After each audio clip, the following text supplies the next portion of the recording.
I'm taking you into custody. I think I can smooth talk my way past them. Don't expect any manners out of me. You made quite a first impression. Our basic goal going in was to figure out how we wanted to use dialogue to tell the story, keep it very tense, and yet at the same time have immense production value, great looking characters, and awesome VO.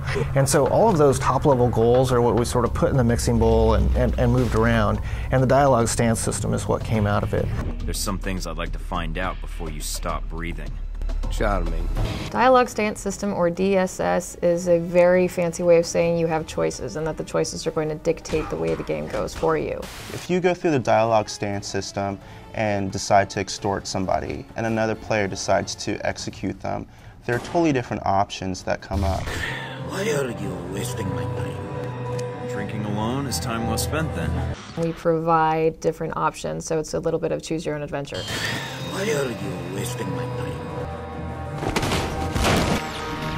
So say there's a character that loves for you to be more businesslike.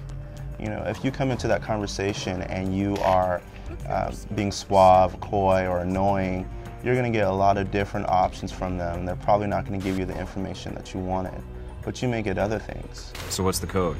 Tell them the Adirondacks are beautiful this time of year. The player actually has the option to be the dick or be the hero, be completely in the gray. He can be a chauvinist, he can be a misogynist, he can be a ladies' man. I think my gun is working just fine. Not according to the tests we ran while you were under. You're going to hit the same maps, you're going to hit the same levels, but the way characters respond to you and how badly you're going to get hurt and how easy it's going to be for you to get access to certain areas so you can progress through the game is entirely dependent on the way you treat different people.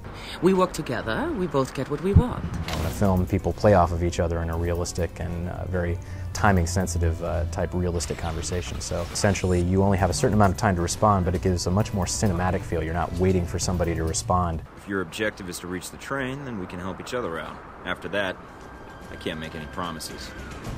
Nor can I. Alpha Protocol has quite a large amount of dialogue. Not as much as some of our games like Planescape Torment or even Neverwinter Nights 2, but there are a ton of characters that you talk to. What makes you think you're ready? Because I tell you, we get a lot of recruits in here, and you're not convincing me. There's a cast of characters that are about 30 sort of named characters that you encounter, along with a lot of B players and C players. Can I help you? Or are you going to stand there and insult my shop all day? I initially thought it would be much more of a challenge, but once we actually got in the studio and the voice actor who plays Michael Thornton, he picked it up within one dialogue. What I don't understand, though, is why we're talking at all. Unless keeping me alive is important for some reason. It's all about testing the environment and seeing if the environment bites back.